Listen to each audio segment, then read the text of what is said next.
time. Hi everyone, and welcome to Vipers TV interview series.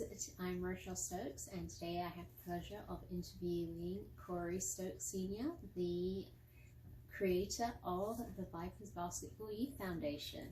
Thank you, Corey, for your time. Thank you so much. Glad to be the first interviewee to tip this series off. Our plans for Vipers Television is to have just individuals in the community, anyone that has a story to tell. We want to spotlight those individuals, as well as community leaders, business leaders, as business owners, as well as athletes, some of the players, of course, parents.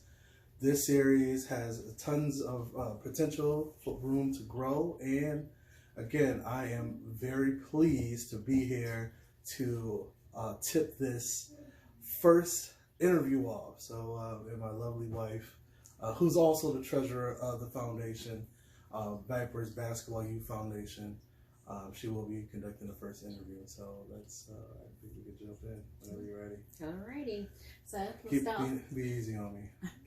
Let's start with the first one. So, what is Vipers Basketball Youth Foundation? Vipers Basketball Youth Foundation, of course, first and foremost, it is a basketball club, a basketball team, where we are initially starting off with the group of young scholar athletes between the ages of 6 and 9, with intentions on, God willing, expanding out as necessary to accommodate other age groups. The main difference between this basketball team, which is a foundation, is that we want to focus on the dynamic child, meaning we not only are we going to play basketball first and foremost, of course, we also want to emphasize academic achievement, academic enrichment.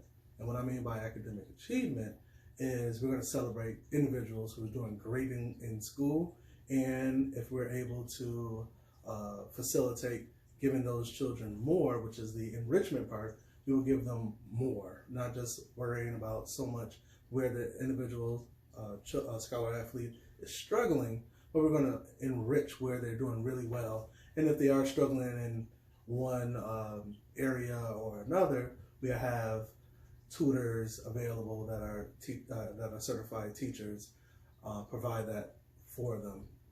Also, we want to, of course, have an element of a STEM program.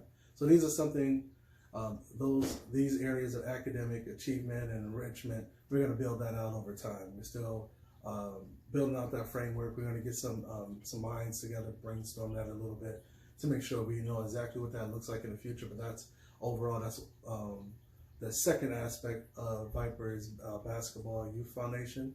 We also have the third aspect, which is near and dear to my heart, is community engagement and community outreach. And what I mean by community engagement and outreach is making sure that we go, I've heard a lady mention it most recently, and we were discussing the foundation, old school. We're gonna go old school where we know the shop owner, the candy store down the street.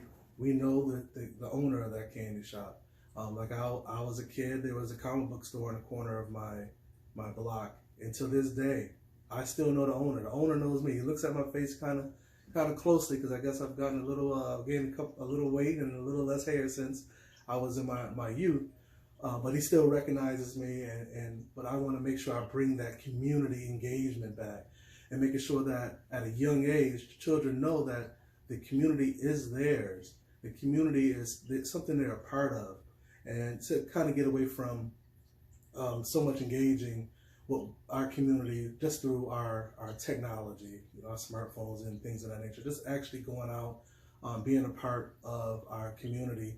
And it's community in a micro sense, where it's mom and pop shops and the guy down the street or your neighbor, to more broadly your state, your region, and then our global community, because this is our charge as individuals that live in this human community, is to make sure we engage each and everyone, because we all matter.